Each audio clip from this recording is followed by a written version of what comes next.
Muy buenas tardes, amigas y amigos de Piensa Prensa. Esta tarde nos acompaña Ana Archa, disculpa, ¿cuál es tu segundo apellido? Cortés. Ana Archa Cortés, artista y activista. Ella es miembro, integrante del colectivo de artistas por Palestina. Y estamos aquí para hablar, tú estás aquí para hablar de Palestina. Bueno, queremos saber un poquito de ti, cuéntanos de ti, de tu vínculo con el arte. Tú provienes del teatro, ¿no? Sí, buenas tardes, muchas gracias Piensa Prensa por la invitación. Gracias a ti. Bueno, yo soy artista escénica, formada inicialmente como actriz, ¿Ya? pero posteriormente también desarrollé mucho trabajo en relación a la dramaturgia y a la dirección, y también en relación a la investigación sobre artes escénicas, sobre performance principalmente y teatralidades. Trabajo mucho desde las historias locales o territoriales o de los cuerpos para la creación de las obras escénicas, eso desde muy temprana edad, digamos, porque siempre me ha parecido muy fundamental conocer esa historia, ¿no? De la memoria de las personas que vivimos también el presente compartido. Y en los últimos años, desde el 2015 más o menos, mi trabajo escénico ha ido también incorporando paulatinamente una relación con el origen de la rama paterna de mi familia, que son todos descendientes de palestinos desplazados de los procesos de colonización de inicios del siglo XX, después de la Primera Guerra Mundial y cuando se instaló el mandato británico allá en Palestina. Y actualmente, post un viaje que yo hice a Palestina en el 2022, casi todo lo que hago artísticamente o a nivel de escritura tiene que ver con interrogar, hacer visible y preguntarme por lo que pasa en Palestina con el proceso de colonización que se inició formalmente, digamos, desde el año 1948. Cuéntanos un poquito sobre tu familia, la historia, cómo llegó tu familia y cómo ustedes han mantenido esa cultura aquí en Chile. Bueno, como te decía, las primeras personas de mi familia que vinieron a Chile fueron mi bisabuelo y mi bisabuela, alrededor de 1914, porque como Palestina en ese momento estaba siendo, era parte del Imperio Turco Otomano, estaban dominados por el Imperio Turco Otomano. El Imperio Turco Otomano salió con Alemania en la Primera Guerra Mundial. Y al aliarse con Alemania, cuando la Primera Guerra Mundial llegó hasta Medio Oriente, mandaban a los palestinos como carne de cañón a defender a Alemania, ¿no? Y mi bisabuelo dijo, esta guerra no tiene nada que ver conmigo, o sea, que con nuestra familia. Y mucha gente emigró en ese momento, desplazadamente, digamos, huyendo de esta muerte, de pelear una guerra que no tenía nada que ver con ellos,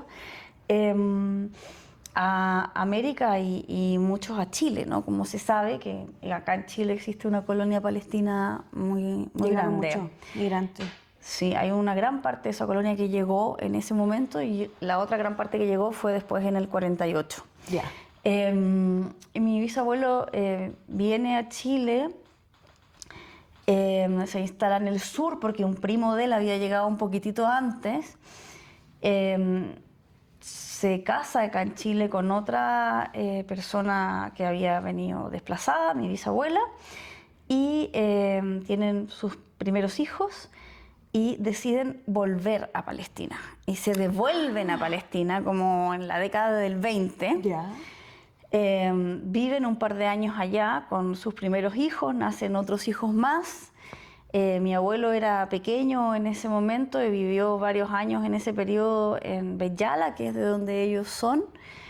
Y en los años 30, mi abuelo, que yo creo que tenía una visión política bastante aguda, digamos, en ese momento, viendo lo que estaba pasando con estos procesos de migración que iban incrementándose de colonos europeos en Palestina y los conflictos ya que estaban habiendo entre las distintas comunidades, toma la decisión de regresar a Chile con toda su familia, que ya había crecido porque tenía más hijos que habían nacido allá, y definitivamente se vienen a principios de los años 30 a Chile y se instalan en Pitrufquén, en el sur de Chile, con un poco un típico negocio de supervivencia de desplazados palestinos o árabes en estas tierras, que era la cuestión de la industria textil, ¿no? De tener una tienda de telas en donde se vendía ropa. Con el paso de las décadas se fabricaban algunas cosas de ropa también que se vendían, o de tejidos, por ejemplo. Y entonces yo me crié en Pitrufquén, en este mundo que era muy árabe y muy palestino por toda esta historia de la familia paterna. Me crié en una tienda de telas como niña, digamos, jugaba ahí, habitaba ahí, hacía mis tareas ahí y todo, jugaba a vender un poco, donde mi abuelo me dejaba, claro. Y por el otro lado, del lado de mi mamá, con raíces campesinas y muy vinculadas como a la docencia también, de rural y de pueblo. Y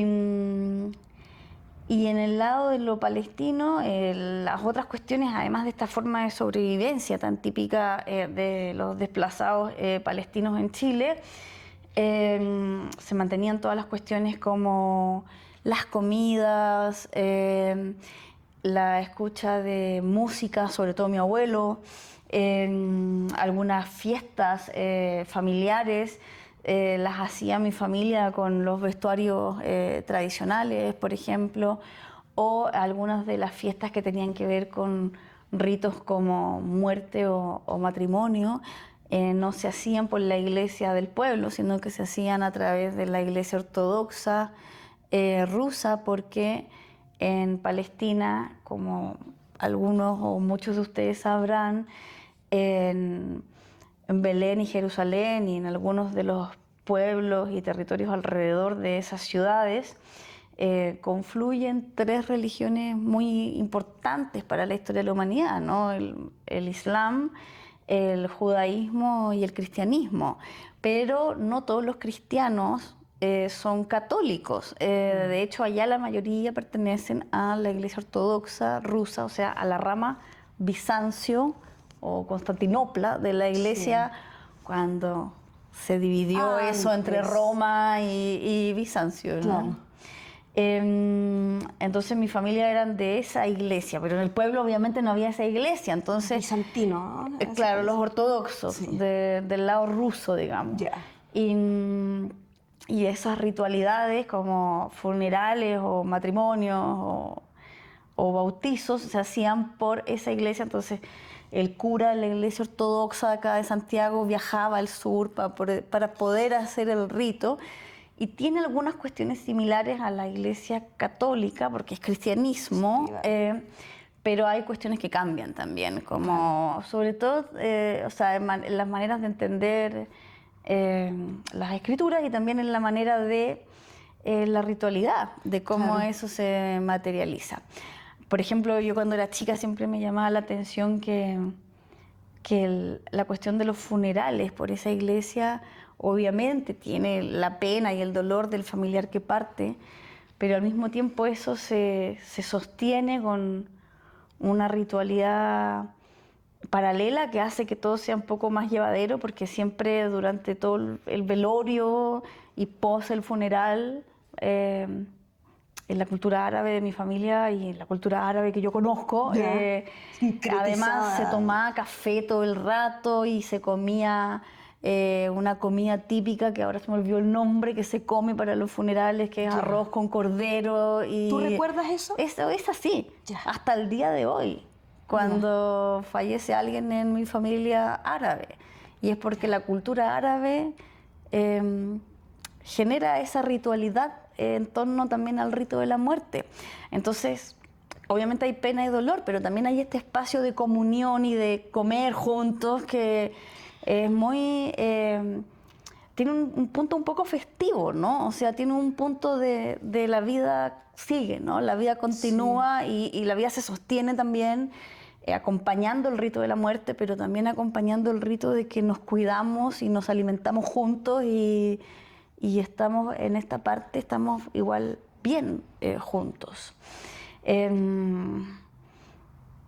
Por poner algunas cosas, ¿no? O sea, como ejemplos, digamos, de cosas. Es muy interesante lo que estás diciendo y señalando, qué bueno que lo dices, porque para que la gente entienda y sepa el tema de la ritualidad, el rito de la muerte, los quienes nos ven conocen lo típico de la muerte, y lo que tú hablas de la ritualidad no solo se da en Palestina, sino que también en nuestro país, en las comunidades campesinas. Claro.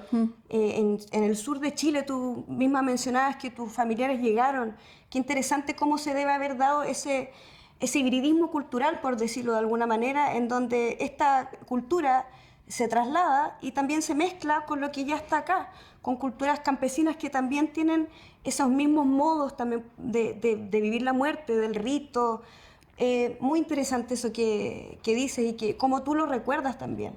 ¿Cómo tú, con toda esta historia familiar que tú lo viviste desde el vivir mismo, porque es muy distinto leerlo, ¿no es cierto? Pero hablar de rito y vivir esa cultura migrante, tus padres fueron migrantes, y cómo eso acá en Chile se hizo carne, cómo eso tú lo fuiste adaptando en tus obras, porque dijiste, vienes de las artes escénicas, y las artes escénicas también tienen mucho esto de la ritualidad, el teatro, se mezcla el rito con el teatro, hay algo muy similar. ¿Cómo tú fuiste aplicando todo esto que viviste culturalmente con tu familia en tus obras? ¿Cómo lo aplicas? Bueno, primero quería aclarar que el que viene a Chile es mi abuelo, no mi papá. Perdón. Soy yo como tercera generación. Eso, ya, ¿no? Sí, bisabuelo, dijiste, ¿no? Bisabuelo y después mi abuelo, porque como como hicieron eso... todo ese viaje. Claro. Sí, disculpa, bisabuelo, que quede claro. Y bueno, para mí el primer trabajo que yo hago el 2015, como entrando de una manera más subjetiva y también desde lo perceptual y desde la potencia del encuentro escénico, Claro. tiene que ver con todo este mundo de las telas y las lanas. O sea, el 2015 mi abuelo Salomón muere, ya con 93 años, con una vida muy longeva y muy vital también vivida. O sea, él murió a los 93 en muy poco rato, un infarto y se fue, pero estaba bien previamente, ¿no? Como, y cuando mi abuelo se muere, yo como que dije, ups, aquí algo se está yendo que no quiero que se vaya. Entonces como que empecé a hacer una memoria más introspectiva al respecto y pensé que para mí era importante hacer un trabajo escénico en relación a la cuestión de las relaciones que se pueden establecer con el tramar cosas, con el tejer cosas, con eso que pueden unir los hilos, ¿no? De memoria o los hilos físicos, etc. Entonces empecé a hacer un trabajo en donde quería hacer una red social, pero no una red social virtual, sino que una red social real. Entonces empecé a hacer un trabajo en torno al tejido y a la lana en la Plaza de Armas, en Santiago. Y estuve como 2 años investigando en eso, recordando también un juego que yo hacía cuando era niña, en mi infancia, que me robaba la lana del taller de mi papá y unía los árboles del patio con el tejar embarrado. O sea, después me retaban porque había botado un montón de lana y todo, pero a mí me gustaba jugar a eso con esa materia que en mi casa había un poco por toneladas, en el sentido de que había mucha, porque estaba el taller de tejidos, ¿no? Y empecé a hacer ese trabajo con un grupo de la Universidad de Chile, que es donde yo trabajo, que se llama Arte, Política y Comunidad. Hicimos una gran performance que su como materialización de resultado final fue el 2018, en octubre, de esta lógica de la red y de la trama social en la Plaza de Armas, tomando esta cuestión del tejido y del tejer. Y para mí la semilla de eso fue la muerte de mi abuelo, ¿no? Como qué podía pasar en mí creativamente al ir a esa infancia con esos materiales también. Y paralelo a eso yo me puse a estudiar conscientemente el problema político y como se dice también en este momento, geopolítico en Palestina, porque quería trabajarlo no solamente como a partir de mi experiencia biográfica, sino que también quería trabajarlo teniendo como más conciencia geopolítica sobre lo que está pasando en Palestina. Y de las articulaciones de fuerzas y de proyectos políticos que están en disputa, digamos, ahí, para poder elaborar otro proyecto ya más directamente enfocado, más evidentemente en Palestina. Y primero empecé a estudiar así como medio saltado, iba a charlas, iba de oyente a algunas clases del Centro de Estudios Árabes a veces, o de otros lados, de gente que empecé a conocer, que hablaba públicamente, digamos, de la cuestión palestina. Y después me metí en 2021 al diplomado de estudios palestinos del Centro de Estudios Árabes, y el año pasado terminé el diplomado de cultura árabe e islámica. Y ya después del diplomado, yo de estudios palestinos, constituí un proyecto también con este núcleo para hablar de desplazamientos forzados y de migraciones con otras personas de la universidad, y yo iba a abordar la cuestión palestina. Y empezamos a trabajar ese proyecto con todo el grupo, y yo decidí en un momento que no podía como seguir trabajando esto si no iba a Palestina. Yo soy una artista escénica, como tú eres bailarina y eres antropóloga, y sabes que para nuestras prácticas es muy fundamental la cuestión de la copresencia, ¿no? De entender qué nos pasa como a través de la experiencia corporal también. Entonces decidí que iba a ir a Palestina a estar un tiempo para poder seguir desarrollando este proyecto, y fui generando las condiciones materiales para poder hacer realidad esta cosa, que tampoco era como mañana me voy a Palestina, sino que necesitaba como una planificación mayor, ¿no? Ana, queremos profundizar en ese viaje, nos interesa mucho el viaje a Palestina, así que hacemos una pausa y profundizamos en ese tema. Ya, ¿Sí? súper.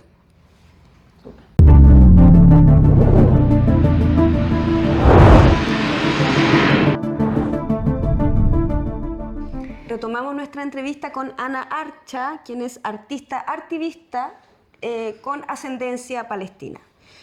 Nos contaba acerca de su trabajo, su familia, cómo ella ha mantenido junto a su familia su cultura palestina y cómo ella la revive también a través del arte. Eso es importante decirlo, cómo ella resiste culturalmente a través del arte. Cuéntanos, nos hablaste de un viaje a Palestina. Sí. Que es algo muy, muy sensible. Cuéntanos, por favor, ¿cuándo fue ese viaje y qué fue lo que viste allá? Bueno, como te contaba, el viaje surge en medio de un proyecto que yo estoy haciendo de creación sobre cómo abordar específicamente el proyecto de segregación y de apartheid de Israel sobre el territorio palestino.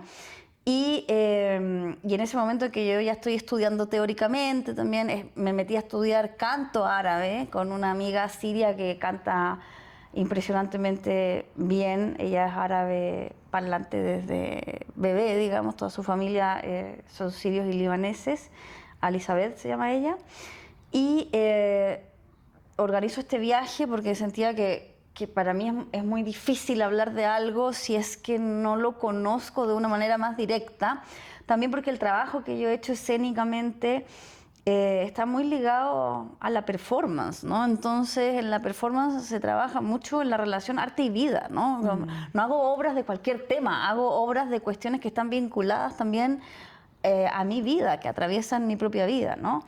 Entonces, organizo el viaje en febrero más o menos del 2022 y me voy a Palestina en septiembre del 2022, aproximadamente un año antes de los acontecimientos que han puesto a Palestina en la visibilidad internacional, con los acontecimientos que empiezan el 7 de octubre del 2023, ¿no?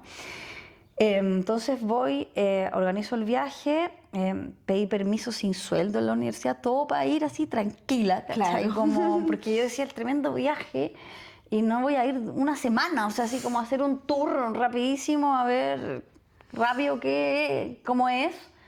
Entonces fui casi un mes, lo que me dio tiempo también para poder ver distintas realidades que se viven en Palestina, en donde yo estuve, que fue Cisjordania.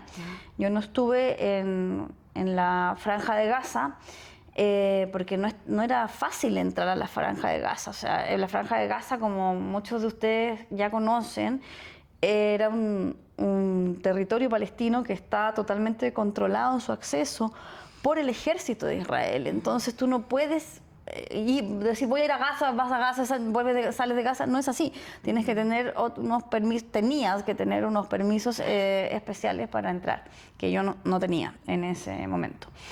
Entonces voy a Cisjordania, específicamente a Beit Yala, que es de donde es mi familia paterna, y Beit Yala actúa como mi centro de operaciones y desde ahí conozco otros pueblos y ciudades, en donde voy conociendo por un lado una línea familiar, grupos de personas que están vinculadas a mi familia, familiares que yo no conocía, pero que les conocía ya, y también a activistas y artistas que trabajan en los campos de refugiados, en el caso de lo que yo pude conocer de Belén y de Jenin. Campos de refugiados, que son campos de refugiados no recientes, sino que son campos de refugiados que se crearon después de 1948 con los palestinos que fueron desplazados de sus casas cuando inicia y se empieza a desarrollar el proyecto de colonización de Israel sobre el territorio palestino, que fue sacando por completo a las familias de sus casas, y algunas de esas personas salieron definitivamente de Palestina, que es lo que se conoce como la Nakba, en el año 48, la catástrofe del pueblo palestino, en donde llegan, por ejemplo, muchos palestinos a Chile. Pero en ese proceso y todas las décadas que vinieron después, estos procesos de expropiación de casas y de tierras y de pueblos continuaron. Entonces hay desplazados también dentro de Palestina. Es como si de aquí, no sé, un X país decidiera que la zona centro de la región metropolitana va a ser de ellos, entonces saca a toda la gente de Melipilla, de sus casas y de sus terrenos, y no le importa dónde van a quedar. Entonces esas personas se tienen que instalar a vivir, voy a inventar, en Renca, pero de una manera muy intempestiva, sin nada, perdiendo todo lo que alguna vez tuvieron como espacio familiar, casa, muebles, etcétera, bla, todo lo que tienes en una casa, como toda tu vida. Y se improvisa un campamento en Renca y la gente se instala a vivir como puede ahí, un poco como son las tomas en nuestras poblaciones. Que claro, al principio eran la idea de lo que uno ve hoy de lo que está pasando en Gaza, que son tiendas, ¿no?, de campaña, donde las familias están viviendo en carpas. Pero en campos de refugiados como los que hay en Belén o los que están en Jenin, ya son décadas de desplazamiento. Entonces las tiendas se han convertido también en casas sólidas, en donde vive una alta densidad de población, muy, muy junta, porque el espacio es pequeño, porque llegaron a instalarse en un lugar donde ya había otra gente, ¿no? Y en esos lugares yo lo que percibí es que había un sentimiento de comunidad muy grande, impresionante. O sea, como que toda la gente del campo de refugiados se conoce y conocen las distintas generaciones que han vivido ahí. Y existe, ligado a eso, también distintas organizaciones comunitarias de habitantes del campo de refugiados que intentan sostener la vida para las personas que viven en el campo, ¿no? Con a veces alianza con organizaciones, ONGs internacionales que colaboran con estas organizaciones locales de los campos de refugiados. ¿Qué es lo que hay en estas organizaciones? Actividades deportivas, actividades de educación, actividades culturales, teatro, danza, cine, fotografía, y se trabaja desde todas estas prácticas con los jóvenes, las mujeres, los adolescentes y cualquier persona del campo para contar la historia, para hacer resistencia desde lo que ellos llaman, de forma expandida en los campos de refugiados, la resistencia cultural, que no excluye la resistencia armada, pero que incorpora también otras formas de resistencia, que no sea como la única comprensión de la resistencia, la cuestión de la resistencia armada, sino que la resistencia puede ser también cultural. Y en esa práctica cultural de resistencia, que ellos hablan muy nítidamente de crear una cultura de la resistencia, lo que importa es sostener la memoria, pero también sostener la vida real y presente de las personas que participan del campo de refugiados, pero del pueblo palestino en general, ¿no? Y usan ellos mucho una palabra que incluso tú la encuentras escrita con sus distintos significados en el muro de segregación por el lado palestino que Israel ha instalado en los últimos años en Palestina, que es la palabra sumud. Yeah. Sumud significa resistencia en árabe, pero no en el sentido de solamente de resistir, no sé, tirando una piedra o como a través de un gesto así como evidentemente físico, como hipertangible y no sé, casi fotografiable, ¿no? Como, sino que significa resistencia en el sentido de sostener la vida. Entonces, sostener la vida pues, puede tener que ver con sostener el deseo de volver a ver el mar, por ejemplo, las comunidades de Haifa que fueron desplazadas de sus viviendas que estaban al lado del mar Mediterráneo y que ahora viven en Jenin, por ejemplo. Sostener el deseo de ver el mar, sostener la sonrisa de un niño, sostener la vida de los niños, sostener la memoria de los abuelos, sostener las prácticas de cultivo de los olivos, sostener la poesía, que es una de las manifestaciones artísticas más importantes para el mundo árabe junto con la música. Sostener toda esa memoria cultural es parte del sumud de la resistencia, por ejemplo. Y cuando yo fui para allá, además de ir tomando miles de notas y hacer mucho registro fotográfico de todo lo que conocí y viví, tuve muchas conversaciones con mi familia y con otras personas que fui conociendo y con las personas de los campos de refugiados.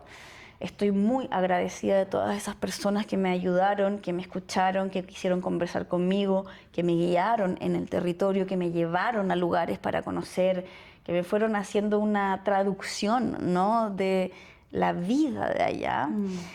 Y en ese diálogo con esas personas, yo les contaba que estaba haciendo un proyecto artístico que era artista, que era activista también, y les preguntaba cómo colaborar, ¿no? Porque eso es lo que te sale, ¿no? ¿Cómo ayudo yo en esto? Y ellos y ellas, siempre lo primero que te decían, y que a mí quizás me sorprendía, porque nosotros vivimos en una sociedad muchísimo más mercantilizada, donde la primera idea de ayuda es como necesitan plata, Sí. o con plata se pueden hacer cosas, no sé. Lo primero que te decía todo el mundo es, cuenta lo que viste. Oh, qué increíble. Cuenta lo que viste.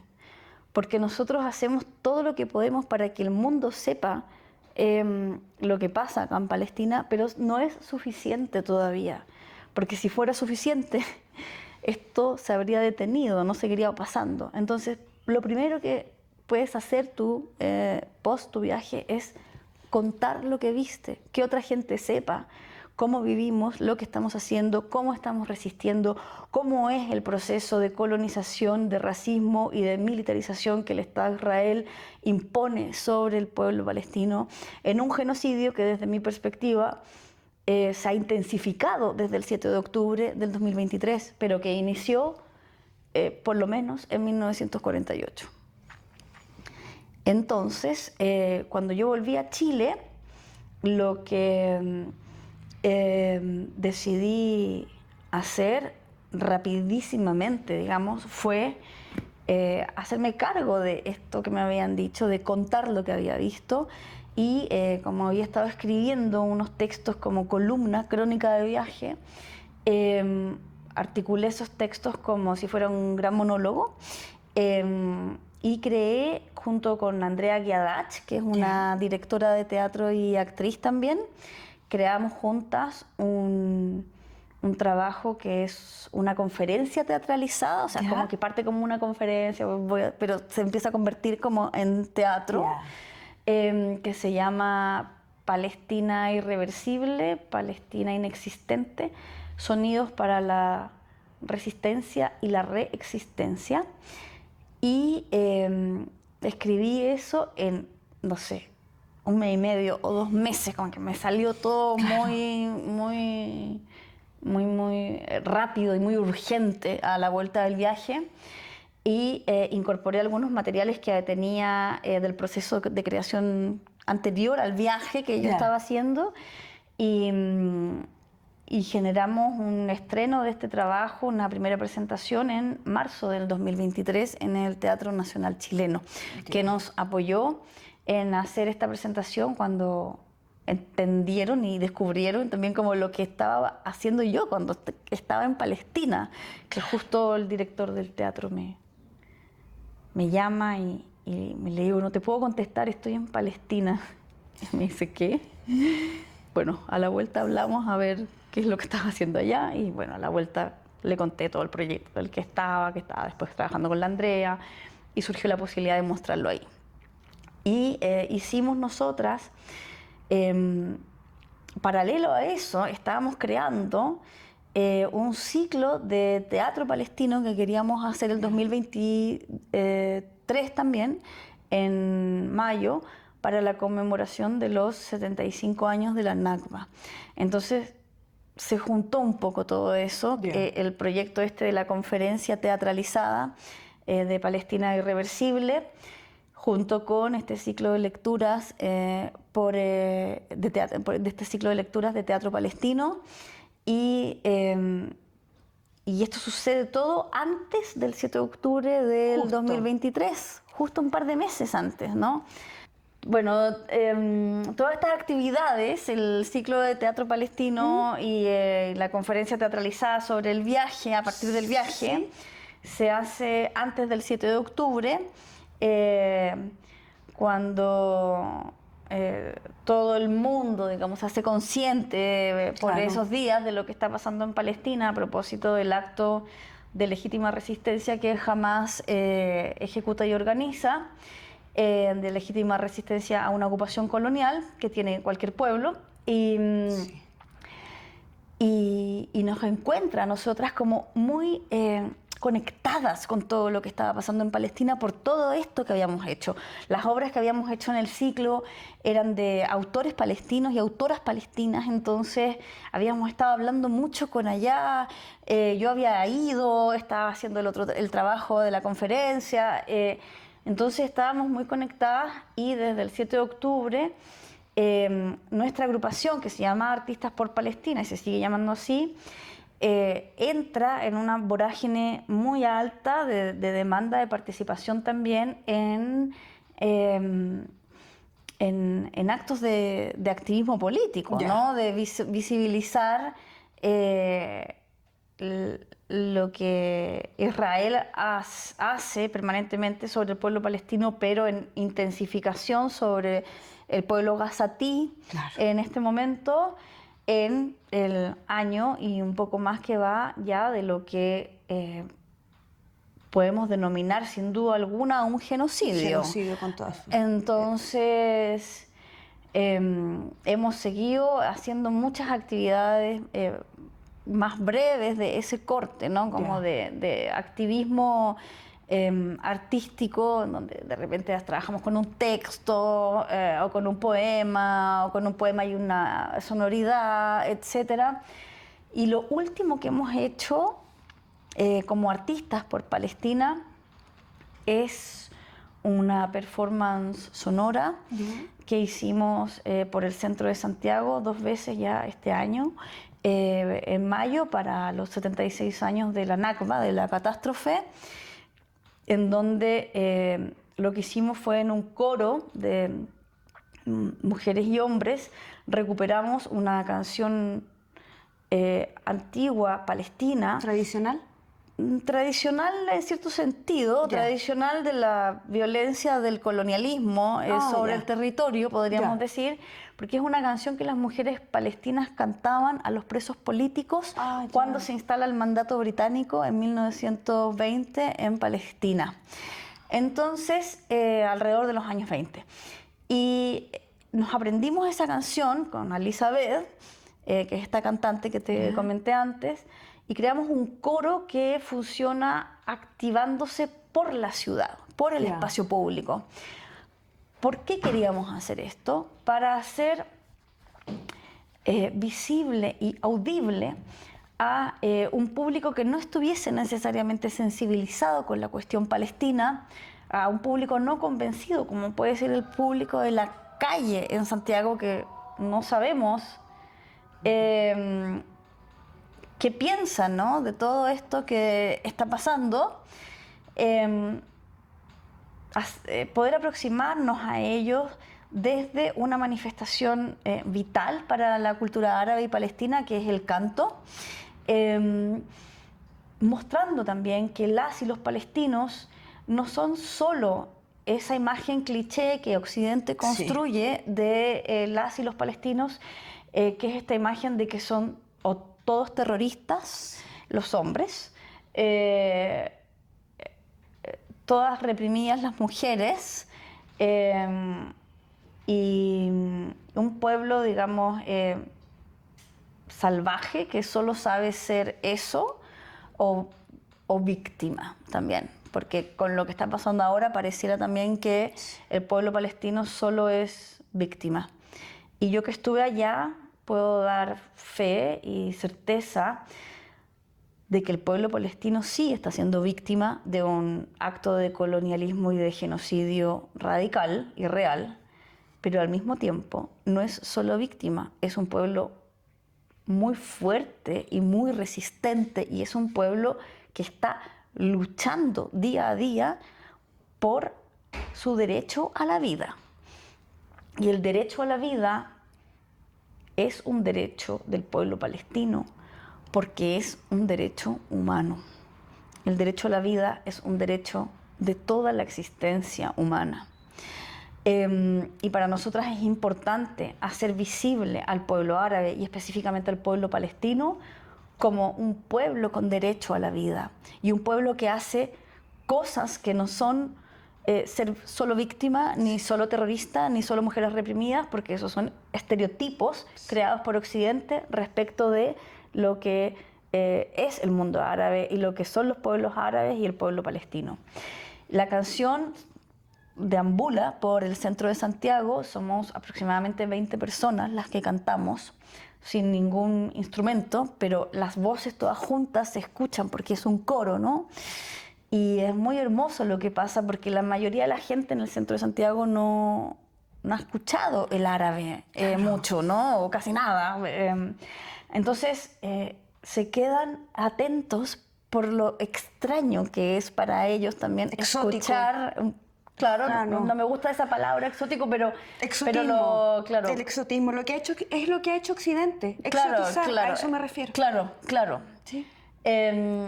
Pero se conmueven también porque la canción es una canción de duelo también y de luto, con el tipo de sonoridad. Y la última vez que lo hicimos, que fue ahora en octubre, dentro de un marco de un festival de la Universidad de Chile que se llama Foro de las Artes, sí, las personas empezaron a acompañar como una procesión, como una procesión, este luto, este duelo, ¿no? Y nosotras en ningún momento gritábamos algo evidente como Palestina libre, directamente, digamos, porque lo que queríamos era también interpelar a personas que piensan que no están conectadas con eso, ¿no? Lo que la performance hace después de que termina cada ciclo de cada estación del canto es que explica de dónde viene la canción. Y ahí las personas hacen la relación con el presente, ¿no? Pero entran primero por el deseo, digamos, de escuchar esta sonoridad, otra que no reconocen tanto, y acompañan por la belleza del canto también. Y pienso que para mí como artista y para el grupo que hemos constituido con Artistas por Palestina, es sumamente importante también esto. O sea, una de nuestras formas de la resistencia es el sostener la memoria cultural del pueblo palestino, y el sostener esa memoria cultural implica no solo tematizar la cuestión palestina, sino que implica también aprender de sus manifestaciones estéticas y aprender de sus manifestaciones de composición poética y de elaboración del lenguaje estético de la realidad. Así que estamos en ese trabajo también. Yo estoy casi solo pensando en eso, en el sentido de aprender de esa sonoridad, aprender de su musicalidad, aprender de su visualidad, porque hay mucho que aprender que para mí se constituyó pos el viaje como un horizonte vital. O sea, yo tengo casi 50 años y voy a dedicar mi vida a esto.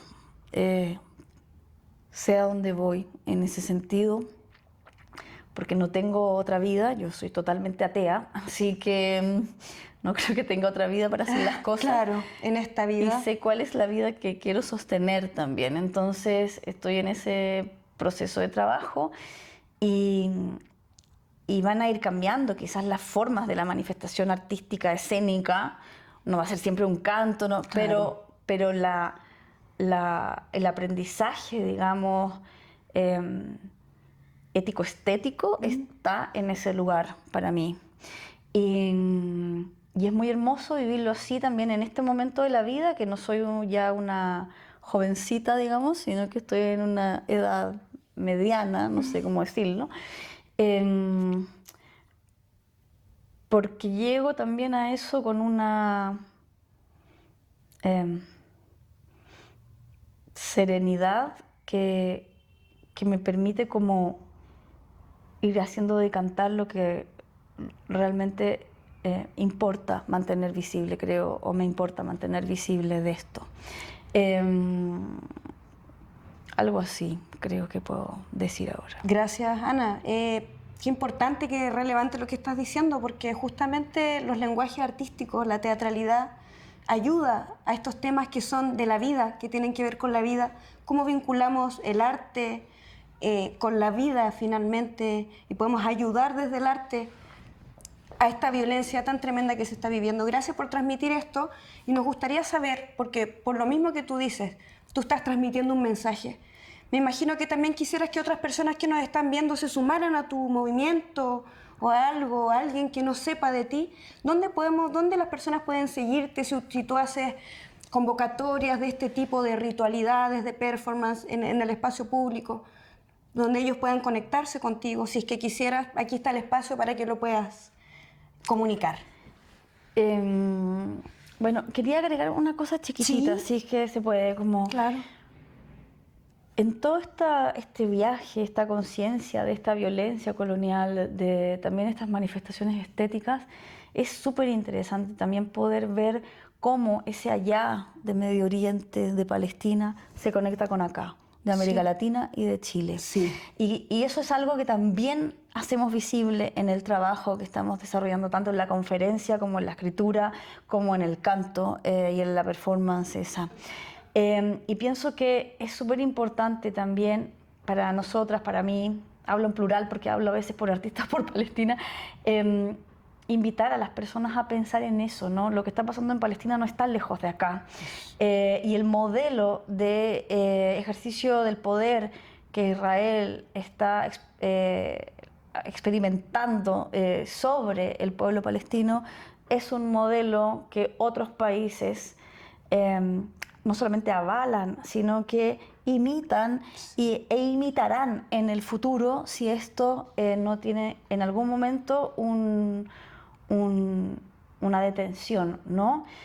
Sabemos que Israel exporta toda su tecnología de guerra y de vigilancia a otros países y yo creo que Israel y sus mecanismos están muchísimo más cerca de nosotros y de nuestros cuerpos a diario de lo que parece evidente por estos traspasos de metodologías y tecnologías para militarización de territorios y segregación de aquello que molesta a ciertos sistemas políticos sociales.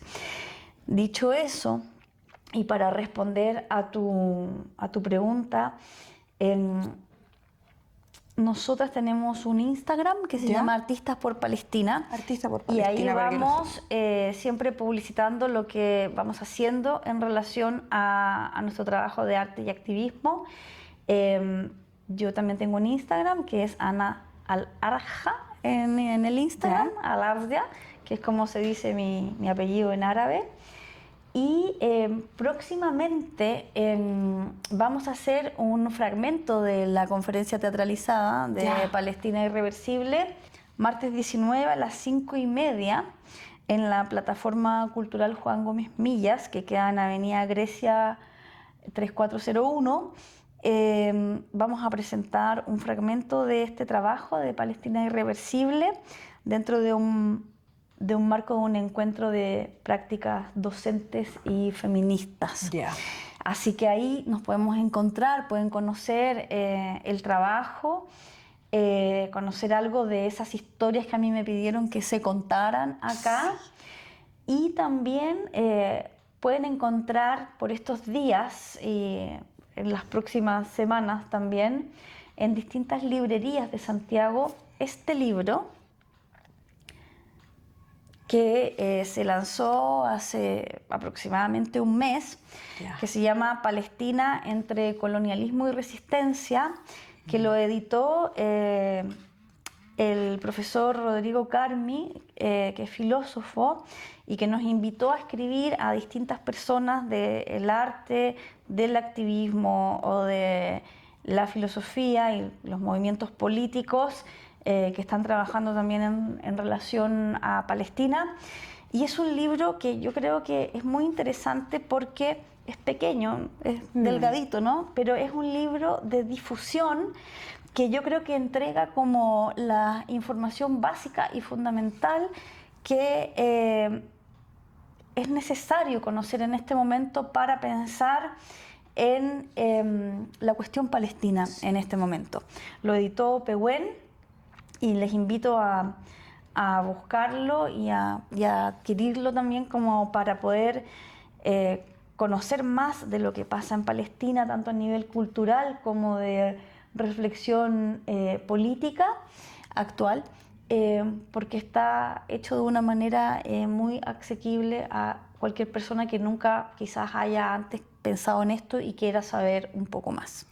Muchas gracias, Ana, y muchas gracias por mostrar ese libro, porque de seguro también ahí hacen ese vínculo que tú decías que es muy importante que la gente sepa, que lo que ocurre en Palestina también ocurre acá en nuestro país y en toda nuestra América Latina.